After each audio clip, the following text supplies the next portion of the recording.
గ్రామీణ ప్రాంతాల్లో నాటుకోడి మాంసం, కోడిగుడ్ల లభ్యత తక్కువగా ఉంది. ధరలు కూడా అధికంగా ఉండడంతో వీటిని తక్కువగా వినియోగిస్తున్నారు. ఫలితంగా అతి విలువైన మాంసకృత్తులు లభ్యమవటం లేదు. మరోవైపు ప్రస్తుతం ఉన్న దేశవాళీ కోళ్ల ఉత్పత్తి సైతం తక్కువగానే ఉంది. దీనిని అధిగమించేందుకు అనేక రకాల కోళ్లను ఉత్పత్తి చేస్తున్నారు శాస్త్రవేత్తలు. అందులో ఒకటి రాజశ్రీ కోళ్లు. ఇవి పెరట్లో పెంచుకునేందుకు అనుకూలంగా ఉంటాయని, మంచి రాబడి పొందవచ్చని సూచిస్తున్నారు Rajendranagar PV Narasimha Rao veterinary university professor Daida Krishna.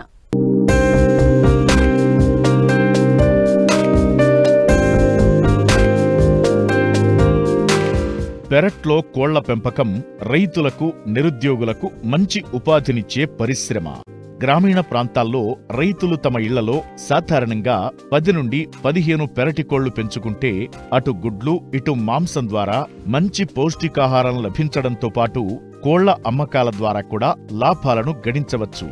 నాటుకోళ్ల మాంసానికి, గుడ్లకు గిరాకీ అధికంగా ఉన్న నేపథ్యంలో నాటుకోళ్ల కంటే 2 రెట్లు అధిక లాభాన్నిచ్చే విధంగా కోళ్లను అభివృద్ధి చేశారు. వీటిలో రాజశ్రీ, వనరాజ, గిరిరాజ, గ్రామప్రియ, శ్రీనిధి లాంటి వివిధ రకాల కోడి జాతులను రైతులకు అందుబాటులోకి తెచ్చారు. ముఖ్యంగా రాజశ్రీ కోళ్లు నాటుకోళ్లతో పోల్చితే తక్కువ సమయంలో అధిక గుడ్లు, మాంసం పెరుగుదల ఉంటుందని చెబుతున్నారు రాజేంద్రనగర్లోని PV Narasimha Rao veterinary university poultry science professor and head Daida Krishna. పెరటి కోళ్ల పెంపకం తోటి ఇటు గ్రామీణ ప్రజలకు ఆర్థిక స్వావలంబన, ఆర్థిక భద్రత అనేది ముఖ్యంగా వచ్చేసి మన దేశానికి పల్లెలు పట్టుకొమ్మ లాంటివి. అలాంటి పల్లెలలో వచ్చేసి ముఖ్యంగా వ్యవసాయంతో పాటు అనుబంధ రంగాలైనటువంటి ముఖ్యంగా పాడి కానీ, ఇటు గొర్రెల పెంపకం కానీ, మేకల పెంపకము, దాంతోపాటు ఈ పెరటి కోళ్ళ పెంపకం అనేది కూడా అనాదిగా వస్తుంది. అయితే ఈ అనాదిగా వస్తున్నటువంటి ఈ పెరటి కోళ్ళ పెంపకంతోటి చూసినట్లయితే దేశవాళీ కోళ్ళలో ఎముకలు ఎక్కువ, మాంసం తక్కువ ఉండడము, అలాగనే గుడ్ల సైజు కూడా, పరిమాణం కూడా తక్కువగా ఉండడము, సో ముఖ్యంగా గుడ్ల ఉత్పత్తి కూడా తక్కువ ఉండడం నాటు జాతి కోళ్ళల్లో. దీనితోటి గ్రామీణులు వచ్చేసి ఆర్థికంగా స్థిరత్వం అనేది సాధించడానికి కొద్దిగా ఇబ్బందికరంగా ఉంటుంది. కనుక వీటన్నిటిని కూడా దృష్టిలో పెట్టుకొని ఈరోజు కోళ్ల పరిశోధన సంస్థ రాజేంద్రనగర్ మరియు ఈ పివి నరసింహారావు తెలంగాణ విశ్వవిద్యాలయ పరిధిలో ఉన్నటువంటి ఈ కోళ్ల పరిశోధన సంస్థ వారు రాజశ్రీ అనే కోళ్లను అభివృద్ధి పరచడం జరిగింది. ఈ అభివృద్ధి పరచబడినటువంటి ఈ రాజశ్రీ కోళ్లలో చూసినట్లయితే మన నాటు జాతి కోళ్ళు ఎలాగైతే పెరుగుతున్నాయో అలాగ పెరుగుతూ మంచి గుడ్ల పరిమాణం ఇవ్వడము, గుడ్ల పరిమాణం సైజు ఎక్కువగా ఉండడము. ఎందుకంటే తెల్లగుడ్డు సైజు పరిమాణం ఉంటేనే మార్కెట్లో కూడా డిమాండ్ ఉండడము. అలాగనే ఈరోజు ప్రజల్లో కూడా ఈ యొక్క ఆరోగ్యపరమైనటువంటి అంశంగా వచ్చేసి ఆర్గానిక్ ఎగ్, ఎలాంటి కూడా ఈ యొక్క కెమికల్స్ కానీ, ఎలాంటి కూడా ఈ యాంటీబయాటిక్స్ కానీ ఇలాంటి వాడకుండా కూడా సహజ సిద్ధంగా లభించేటువంటి పదార్థాలను వినియోగిస్తూ మంచి గుడ్ల ఉత్పత్తి, దాదాపు గుడ్లతో చూసుకున్నట్లయితే మనకు 140 గుడ్ల వరకు కూడా ఇది ఉత్పత్తి చేయగలుగుతూ ఉంటుంది. ఇలాగా మనకు మంచి గుడ్ల ఉత్పత్తి ఇవ్వడంతో పాటు దీంతో ఏమవుతుందంటే ఈరోజు మనం చూసుకున్నట్లయితే గుడ్ల వినియోగం భారతదేశంలో చూసుకున్నట్లయితే దాదాపు సరాసరిగా ఒక్కొక్క మనిషి సంవత్సరానికి వినియోగం చూసుకుంటే 68 గుడ్లు ఒక మనిషి వినియోగము. ఆ తర్వాత మాంసం వినియోగాలు చూసుకున్నట్లయితే దాదాపు 4.4 కేజీల వరకు కూడా మాంసం వినియోగం. కానీ ఈ యొక్క ICMR Indian council of medical research వారి యొక్క రికమెండేషన్స్ ప్రకారము మనకు సరాసరి మనిషి వినియోగం వచ్చేసి దాదాపు 11 కేజీల మాంసము, ఆ తర్వాత 180 గుడ్ల వినియోగం చేయాలి. కానీ దాదాపు గుడ్ల వినియోగం చూసుకుంటే 68, 4.4 కేజీల వ్యత్యాసం ఉంది. సమగ్రంగా వచ్చేసి ఎక్కువ మొత్తంలో చేయాలంటే ఈ అభివృద్ధి పరచబడినటువంటి కోళ్ళను కాక పెంచుకున్నట్లయితే మంచి గుడ్ల ఉత్పత్తి చేసుకోవడానికి అవకాశం ఉంది. ముఖ్యంగా చూసుకున్నట్లయితే ఈ గుడ్డు ద్వారా వచ్చేసి ముఖ్యంగా పౌష్టికాహార పదార్థాలు కూడా అధికంగా ఉండడము. పౌష్టికాహార పదార్థాలు చూసుకున్నట్లయితే ఒక వైటమిన్ C తప్ప మిగతా అన్నీ కూడా ఉండడం శ్రేష్టమైనటువంటి పోషకాహారము.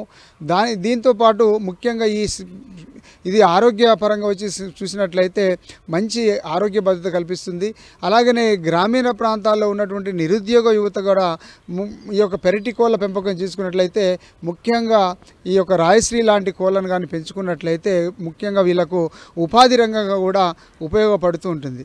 దీంతో మనకు రైతులకు వచ్చేసి మంచి ఆర్థిక భద్రత మరియు ఈ యొక్క ఉద్యోగ భద్రత అనేది కలుగుతుంది. అయితే ఈ యొక్క రాయశ్రీ కోళ్ళ పెంపకంలో చూసినట్లయితే ముఖ్యంగా ఇలా అభివృద్ధి పరచబడినట్టు కోళ్ళలో చూసినట్లయితే యాజమాన్య పద్ధతులు కొంత ఏమరపాటు లేకుండా సరి అయినటువంటి జాగ్రత్తలతోటి ఒక 6 వారాల దాకా పెంచుకోవాల్సి ఉంటుంది. ఎందుకనంటే స్టార్టింగ్లో వచ్చే అధిక మొత్తంలో చేసేటప్పుడు బ్రూడింగ్ అనేది చాలా అవసరం కనుక సరి అయినటువంటి ఉష్ణగొడుగు కింద సరి అయినటువంటి ఉష్ణోగ్రత ఇవ్వాల్సి ఉంటుంది.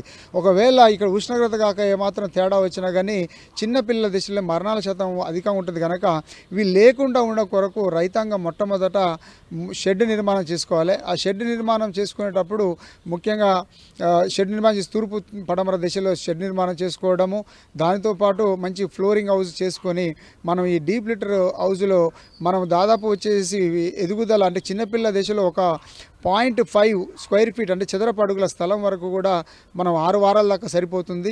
ఇలా పెంచుకున్న తర్వాత బయట ఉన్నటువంటి పరిసరాల్లో మనము 1 ఎకరానికి వచ్చేసి దాదాపు 500 బర్డ్స్ వరకు కూడా బ్యాక్యార్డ్ పౌల్ట్రీని మనం పెంచుకోవడానికి అవకాశం ఉంటుంది.